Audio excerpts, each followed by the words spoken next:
All right, welcome back. And we are with Pete Gaynor. And we're going to continue to talk on, and we're going to talk about the status quo, avoiding the status quo, leadership, and how we can promote the growth of the profession and the professional, and how we can avoid the next generation coming in to even consider status quo. So, Pete, you've made the media quite often. I've seen headline after headline about the emergency management must resist the status quo. Can you give us a little bit of background on that? And then, and let me just start by saying I 100% agree with you. But can you give us a little background on that? And what do you mean by resist the status quo? Yeah. So, I recently wrote this article, and I got some pretty good feedback on it, but it's a lot of things that have been on my mind, right? And now that I'm, out of government and out of COVID, right, that had been my priority. Now I'm thinking about, how do we move forward from all this? Emergency management has had some,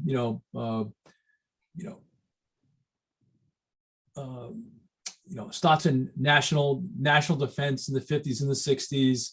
It gets a recharge at 9/11, and now we're at kind of like the third recharge, or the third kind of point in the profession of emergency management, where things have changed once again. And I think if you look at the last 2.5 years, we have grown as a profession exponentially, right? The things that we have learned in the past 2.5 years probably would have taken us 25 years to learn, right? So on one side of the sword, right, it hurts that you had to do all that in 2.5 years, right? There's a lot of pain and suffering in that. But on the other side of the sword, the other edge is, let's use all these things to our advantage. And so I have probably like 10 different kind of things I focused on. I think one of the core things, and I try to do this at FEMA, and one of the things, and this applies to, I think, most emergency management agencies, right? I think most agencies run lean, right? Because a lot of agencies run on grant dollars and minimal appropriated dollars from their jurisdiction. I think there's programs that have had more disasters are a little bit more robust because of that disaster, and more money with that, they're able to hire more people. So it's kind of a, would you rather have more staff and more disasters, or less staff and less disasters? I'm not sure which one is the right answer to that. But part of it is, let's go find the best people we can for this job. And I think, and I just use the people at FEMA.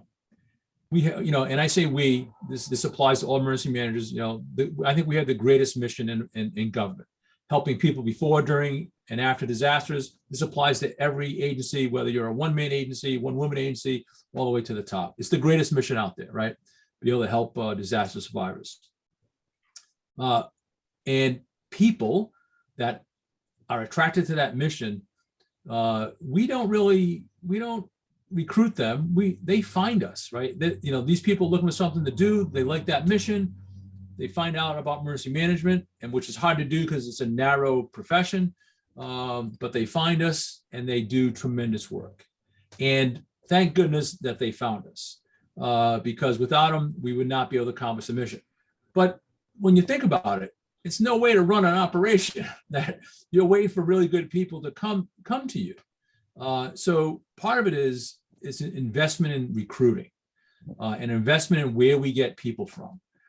So it's my belief, and it was my belief at FEMA, and it was my direction to the staff, is that, we should be competing with other private companies, other federal agencies across the country, at all the best colleges, universities, high school programs, like all the best. We should be out there every day hunting for the best people to come work for us, right? We can't be successful if we just leave it by chance to have people come find us. So one of the things we have to do is we have to have a robust recruiting program to go find those people. And it's probably, if you're at a local level, it's a little harder to do because you're running lean, like I said before. You have a little more momentum and a little more bandwidth at the state. The federal government has a lot of bandwidth to do this. And I think if the federal government starts actively recruiting at all those, higher education quality locations, then that all trickles down, right? It just naturally will trickle down. And a lot of those practices will be able to be used by locals and state to go, start their own version of recruiting. But we have to do recruiting, right? We have to recruit the very best. There's no reason that we can't recruit somebody who's headed towards Apple or Google or one of those things. We should be in the fight to go get that guy or girl and bring them to emergency management, homeland security, or one of those things that will make a difference in a disaster. So that's kind of one of my biggest gripes is we just don't do it, and we've been generally fortunate to find people because good people have found out about our great mission. So that's one of my pet peeves.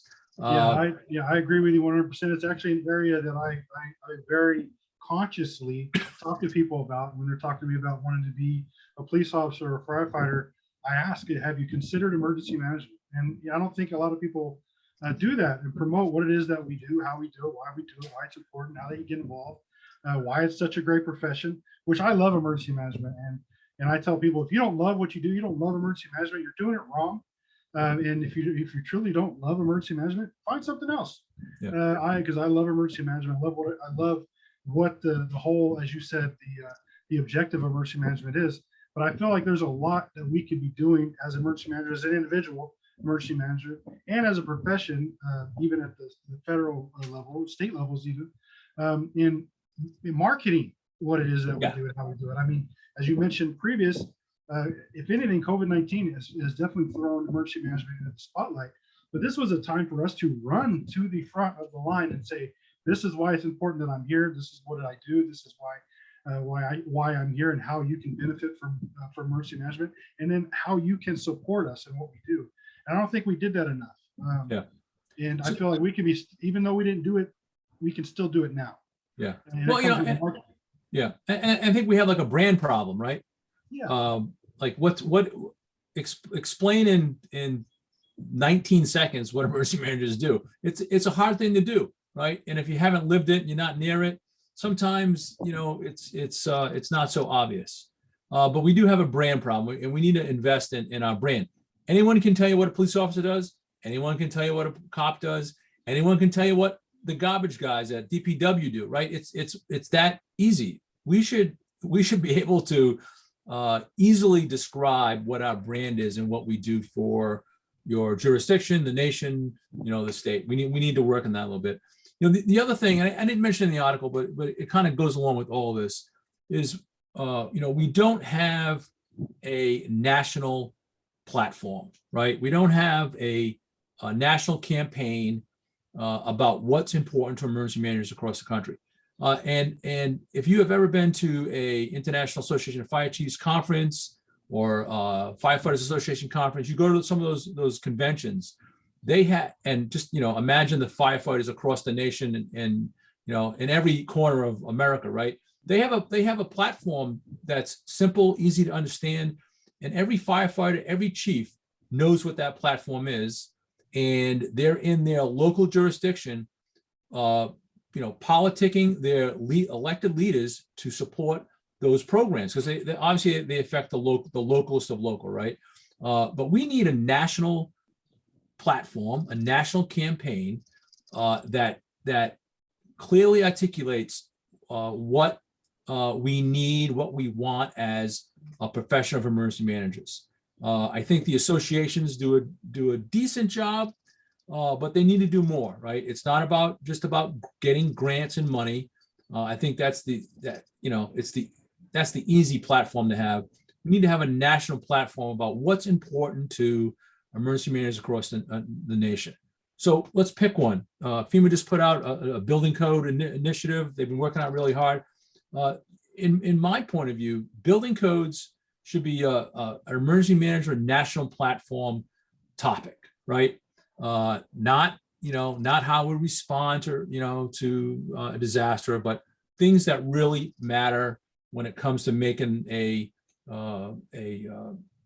community safe, more resilient, and has actual value. And so we need a national platform on a number of topics that at the national level, we go to the federal delegations on it. At the state level, we're going to state legislators on it. And at the local level, we're going to our local city councils and town managers. And we're saying the same things across the country about the same kind of topics that are important to everyone. And maybe, right, the magical thing is maybe we'll actually change some of those things because we speak with one voice, but we don't do that enough. Well, I 100% agree. And I think the lack of consistency and there's no consistent verbiage to describe an emergency manager, no consistent job description, no consistent educational or experience background. There's no, it's all over the place. And I think that aids in what's holding us back in a lot of places. I feel, and this is an area that I've actually spoken on multiple times, is that we are seeing a change throughout the country and the world, really, as far as like the adding of higher level emergency management job positioning, and that could be in a private sector or the public sector. We're seeing it at like vice president level, presidential level, director, executive director level of these positions that are opening up, and we need to be ready to fill them because you have these individuals. You said you got one person shops, but are we ready to fill those high level positions? And I feel in a lot of areas we are not.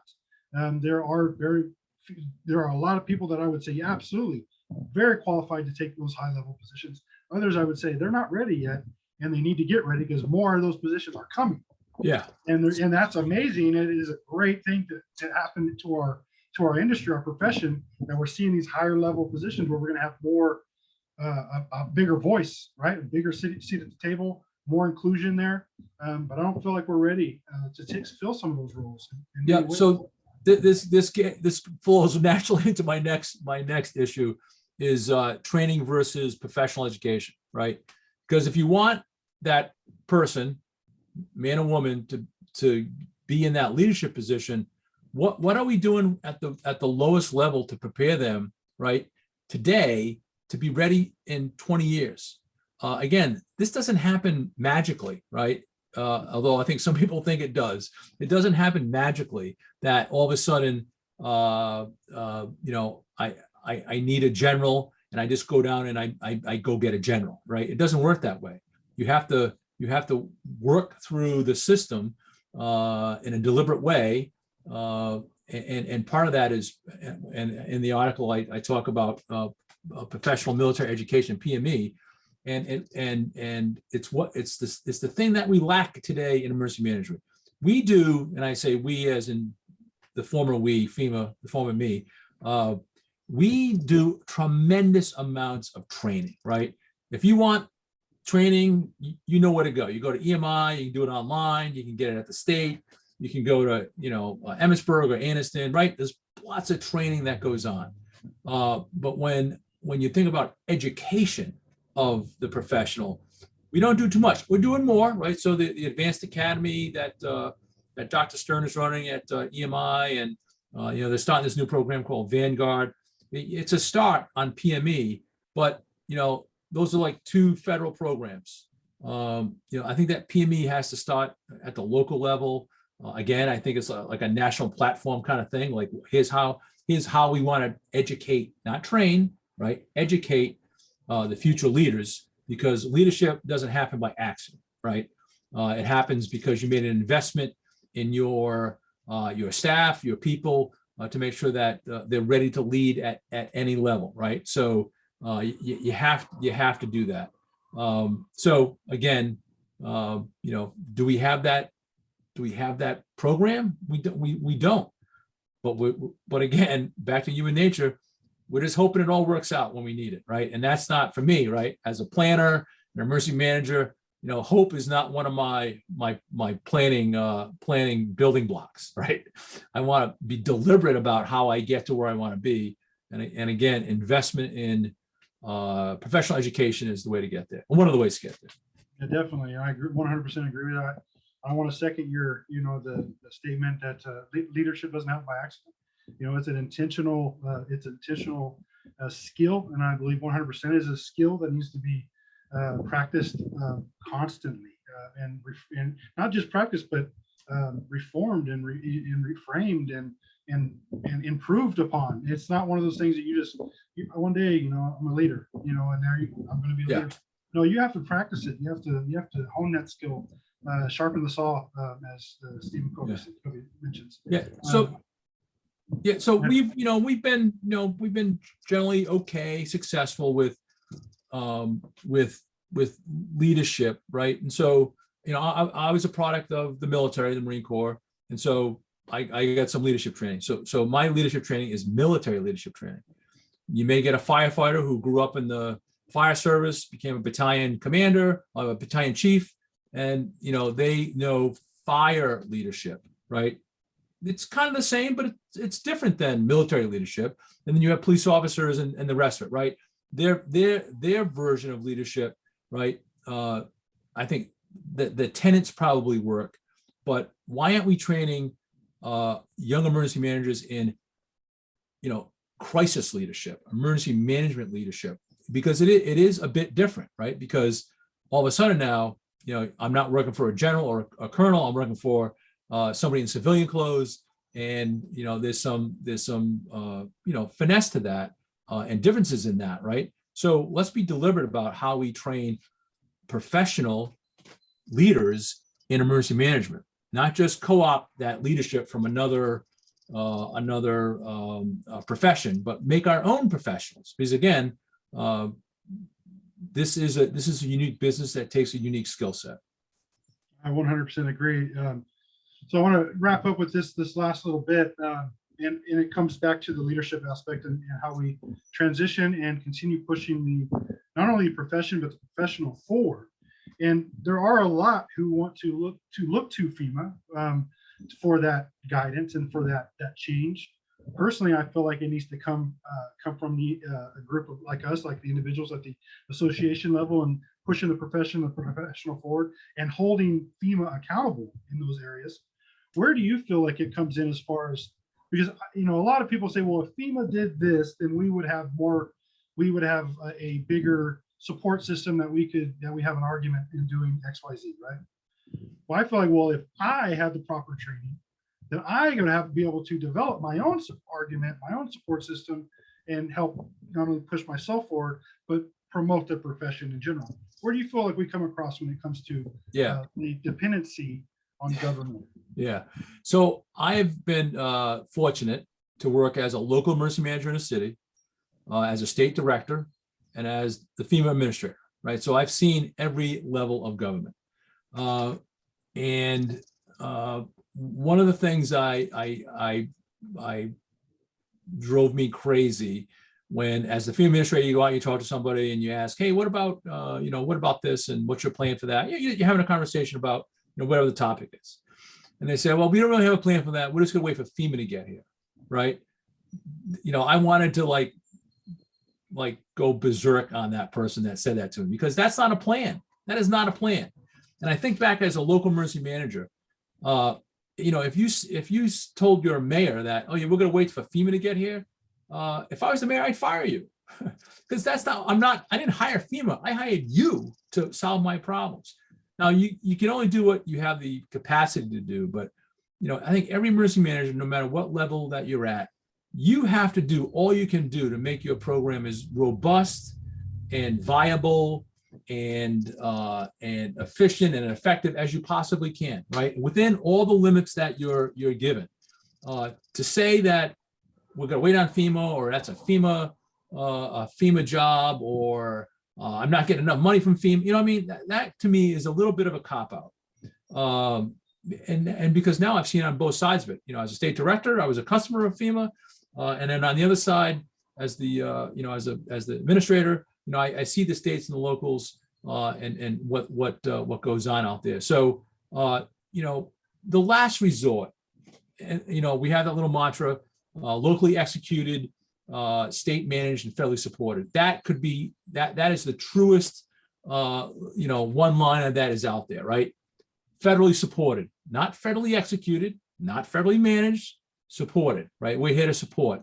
And the responsibility really starts with the local, right? So you have to champion yourself in your program and battle for that money and battle for that position and battle for that staff. And it's a burden, but it starts with the local and it ends with the FEMA, but it doesn't begin with FEMA. Yeah, well, I 100% agree, and I think it's definitely a burden worth carrying. Yeah, as an individual. One of the things that I'm pushing, and I'm doing a talk, I'm developing a presentation on it, is even just because you're a shop of one, does that really mean you're alone? Because it doesn't mean you're alone. If you do what you're supposed to do it correctly, and you reach out and you collaborate and you network, you're never alone in what it is that you do. You could build a support system locally. You're never really alone, even though the majority of emergency managers work in an office of one, two if they're lucky. And then you see those and you're like, well, there's 4 or 5 people in the office. You're lucky. You've got a great office. Well, you're never truly alone if you do it correctly. That's correct. I think that's where we need to educate people on that, give them those ideas and encourage them in proper execution of emergency management, which I feel, as you mentioned as well, we're lacking there when it comes to consistent learning of emergency management, how it's applied. Yeah. So so just to put a period at the end of this sentence, I used to be on the EMAP commission, right? You can get accredited with one person in the office. I've seen it done, right? It's all about what you do. It's all about building your program to whatever scale that is, but it really does start with you. Well, Pete, thank you so much for spending time with us today. I know you're a busy person and you got a lot of these requests. So I appreciate you giving me some of your time, your most valuable resource. For those who are listening, thank you very much for listening to this theory into practice. Please like, comment, share. If you found value here, send it to somebody who could potentially participate in the future discussion as well. Please find me on LinkedIn, Facebook, Instagram, and Pete, where can they find you? You can find me on LinkedIn. That's the only place I am. Don't look on Twitter or anywhere else. I'm just on LinkedIn. Very active on LinkedIn, I say, and you a lot of good information coming out there. So if you follow Pete, you'll get some very good information and content coming your way. So once again, thank you very much. Thanks, Dan. Great discussion. Thank you very much, Pete. Well, talk to you next time. Will do.